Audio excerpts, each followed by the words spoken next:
حي على الفلاح.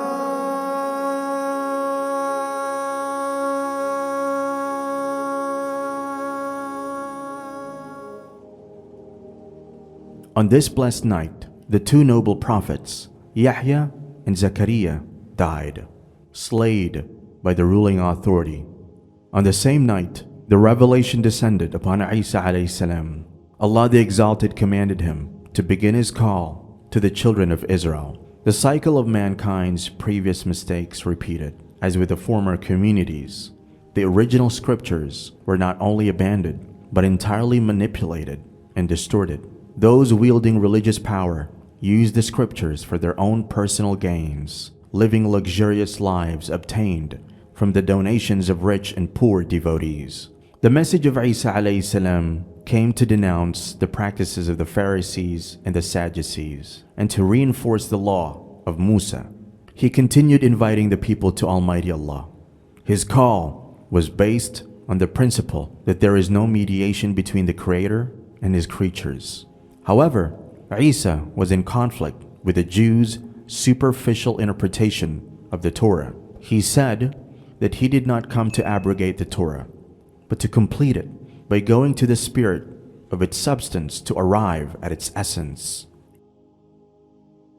O Maryam, behold, Allah sends you the glad tidings through a word from Him of a son who shall become known as Eesa ibn Maryam, Jesus, the son of Mary, who will be of great honor in this world and in the life to come, and shall be of those who are drawn near unto Allah.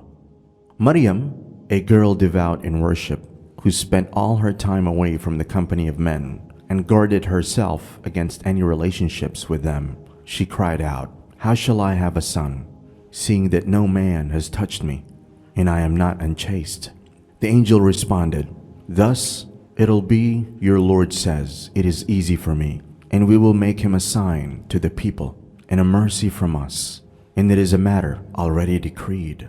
Maryam alayhi salam was at a loss. How was she to avert the inevitable slander and accusations? So she left the town and went to the hills around Bethlehem. The wave of pain drove her to the trunk of a date tree. It was so difficult for her, she said, "Would that I had died before this and become a thing forgotten." And so Eesa, Jesus, was born. During this extremely difficult time in her life, through a pregnancy and birth that she faced alone, she remained extremely close to Allah. She knew with certainty that He would never allow her to be disgraced. She walked directly towards her people, not knowing how she would be defended, but certain that Allah would help her. As expected, the people were outraged by the sight of her carrying her newborn. They exclaimed, "O Maryam, you have certainly done a thing unprecedented, O sister of Harun. Your father was not a man of evil, nor was your mother unchaste." The Israelites kept taunting and insulting Maryam, patiently listened without speaking a word. Then they began to increase in their mocking, and that was when divine help arrived. Maryam merely pointed silently to her baby. They said, "How can we speak to one who is in the cradle, a child? Are you making fun of us?" Allah gave Eesa the ability to talk, and he began to speak from the cradle. He said, "Indeed, I am the servant of Allah. He has given me the scripture and made me a prophet, and He has made me blessed wherever I am, and has enjoined upon me prayer and zakah as long as I remain alive, and made me dutiful to my mother, and He has not made me a wretched tyrant, and peace is on me the day I was born, and the day I will die, and the day I am raised alive." People were amazed to listen to such talk. The chastity of Maryam was defended by her newborn baby. Her status was further exalted in the eyes of the people, as she had given birth to a prophet who had shown his first miracle as a baby. However, Bani Israel had once again fallen into deep corruption, and as obvious as the miracle was, they recognized that this miracle from Allah would threaten their dominance and corrupt practices, and so they conspired. The high priests felt this child Eesa was dangerous, for they felt that the people would turn their worship to Allah, the Almighty alone, displacing the existing Jewish tenets. Consequently, they would lose their authority over the people. Therefore, they kept the miracle of Eesa's speech in infancy as a secret and accused Maryam of a great misdeed. As Eesa alayhi salam grew, the signs of prophethood began to increase. He could tell his friends what kind of supper waited for them at home and what they had hidden and where. They lived in Nazareth, a small secluded town amongst the hills of Galilee, the land of pastures, olive groves, and vineyards. When he was 12 years old, he accompanied his mother to Jerusalem. There, he wandered into the temple and joined a crowd listening to the lectures of the rabbis, Jewish priests. The audience were all adults, but he was not afraid to sit with them. After listening intently, he asked questions and expressed his opinion. The learned rabbis were disturbed by the boy's boldness and puzzled by the questions he asked, for they were unable to answer him. They tried to silence him, but he ignored their attempts and continued to express his views. Eesa alayhi salam became so involved in this exchange that he forgot he was expected back home. In the meantime, his mother went home, thinking that he might have gone back with relatives or friends. When she arrived, she discovered that he was not there, so she returned to the city to look for him. At last, she found him in the temple, sitting among the learned, conversing with them. He appeared to be quite at ease, as if he had been doing this all his life. Maryam got angry with him for causing her worry. He tried to assure her that all the arguing and debating with the learned had made him forget the time. At the time of Eesa alayhi salam, the Holy Land was part of the Roman Empire, and Roman law and customs were being imposed on the children of Israel. The Bani Israel didn't like the Romans, and there was always a great deal of tension between them. The Roman emperor was called Caesar. He allowed King Herod to be a token leader, a puppet to rule the Holy Land. Pontius Pilate was the Roman governor. His job was to keep law and order in the Holy Land and make sure Bani Israel paid their taxes. The Romans allowed the children of Israel to continue to practice their religion. They saw this as a way of keeping the people happy, and so making it easier for them to govern the Holy Land. The Bani Israel, at the time of Eesa alayhi salam, was a complex mixture of divergent social, political, and religious ideologies. In general terms, we can speak of 4 distinct movements. The first were the Pharisees. They were the religious leaders of the local places of worship. They showed people how to keep the laws of Musa. They did not cooperate with the Romans because the Romans were polytheists. They looked forward to the day when Bani Israel would be free of Roman rule. The second group were the Sadducees. They were the Bani Israel from the very rich families. Many of them were priests. They were the religious leaders of the temple in Jerusalem. The high priest in the temple was always a Sadducee. The Sadducees therefore had a lot of power over people's lives. They would cooperate with the Romans because they wanted to keep their position in the temple. The third group were the Zealots. They were nationalists and hated the Roman conquerors. They believed the Holy Land was Allah's gift to them. They used violence to try and force the Romans out of the Holy Land. They were ready to go to war if necessary. And the final group were the Essenes. They lived in the desert, where they followed a strict religious life, like the monks of later times. They were even stricter than the Pharisees and tried to keep the religion pure. They believed that they alone were the true people of Allah. The Sanhedrin was the religious governing body located in Jerusalem. It also served as the highest court of Jewish law in the Holy Land. The high priest was president of the Sanhedrin, and its members were made up of Sadducees and Pharisees. These groups would always disagree with each other.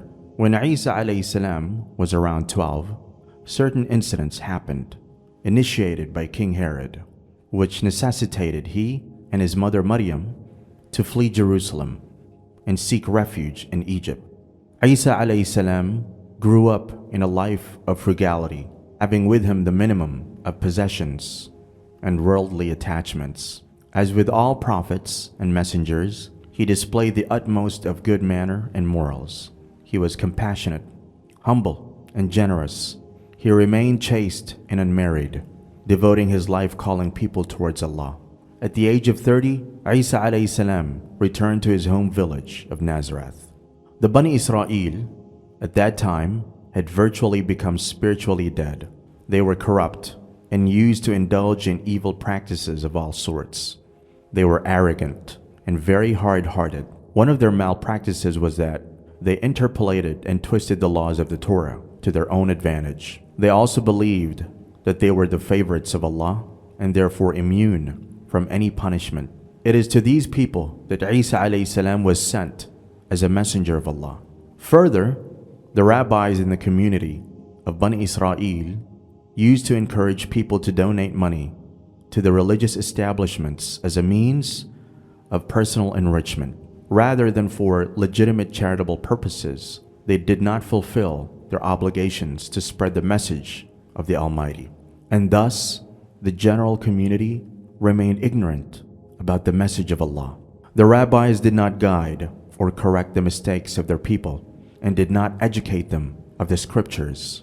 Religion at this time was a means of obtaining financial gain, with the gap between the rich and the poor becoming greater.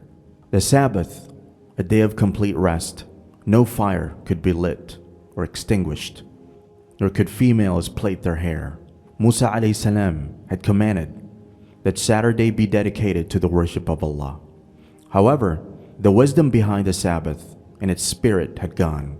They thought that the Sabbath was kept in heaven, and that the Bani Israel had been chosen by Allah only to observe the Sabbath. They made 100 things unlawful on Saturday, even self-defense or calling a doctor to save a patient who was in bad condition. This is how their life was branded by such hypocrisy. Although the Pharisees were guardians of the law, they were ready to sell it when their interests were involved so as to obtain personal gains. There was, for example, a rule which prohibited a journey of more than 1,000 yards on the Sabbath day. What do we expect from the Pharisees in this case? The day before, they transferred their food and drink from their homes 2,000 yards away and erected a temporary house so that from there they could travel a further 1,000 yards on the Sabbath day. Eesa alayhi salam was on his way to the temple. Although it was the Sabbath, he reached out his hand to pick 2 pieces of fruit to feed a hungry child. This was considered to be a violation of the Sabbath law. He made a fire for the old women to keep themselves warm from the freezing air. Another violation. He went to the temple and looked around. There, 20,000 priests registered there who earned their living from the temple. The rooms of the temple were full of them. Eesa alayhi salam observed that the visitors were much fewer than the priests, yet the temple was full of sheep and doves, which were sold to the people to be offered as sacrifices. Every step in the temple cost the visitor money. They worshiped nothing but money.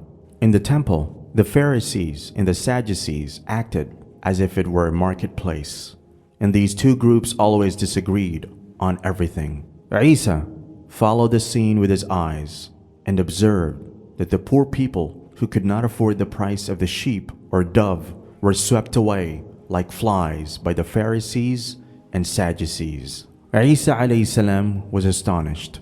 Why did the priests burn a lot of offerings inside the temple, while thousands of poor people were hungry outside it? On this blessed night, the 2 noble prophets, Yahya and Zechariah, died, slayed by the ruling authority. On the same night, the revelation descended upon Eesa alayhi salam. Allah the Exalted commanded him to begin his call to the children of Israel. To Jesus, the life of ease was closed, and the page of worship and struggle was open. The cycle of mankind's previous mistakes repeated. As with the former communities, the original scriptures were not only abandoned, but entirely manipulated and distorted. Those wielding religious power used the scriptures for their own personal gains, living luxurious lives obtained from the donations of rich and poor devotees, which were in glaring contradiction to the teachings of simplicity and disassociating from the material life. The message of Isa alayhi salam came to denounce the practices of the Pharisees and the Sadducees and to reinforce the law of Musa. Isa alayhi salam called his people to a nobler life by word and deed. This exemplary life was the only way out of the wretchedness and diseases of his age. He continued inviting the people to Almighty Allah. His call was based on the principle that there is no mediation between the Creator and His creatures. However, Isa was in conflict with the Jews' superficial interpretation of the Torah. He said that he did not come to abrogate the Torah, but to complete it by going to the spirit of its substance to arrive at its essence. He made Bani Israel understand that the 10 Commandments have more value than they imagined. For instance, the 6th commandment does not prohibit adultery only in the sense of unlawful physical contact between a man and a woman, but also prohibits all forms of unlawful relations or acts that might lead to adultery. The eye commits adultery when it looks at anything with passion. While the rest of the people were drowning in materialism, Isa alayhi salam led an austere life, wore clothing of coarse wool. His diet was simple, and he did not indulge in the excessive lifestyle enjoyed by the majority of society. He did not possess any wealth or property. Not surprisingly, like with most previous prophets and messengers, very few of the community were willing to follow his guidance. His teaching annoyed the priests, for every word of Isa was a threat to them and their position, exposing their misdeeds. The Roman occupiers had, at first, no intention of being involved in this religious discord of the Jews because it was an internal affair, and they saw that this dispute would distract the Jews from the question of the occupation. So the Romans at this point ignored the threat of Isa, but that was about to change.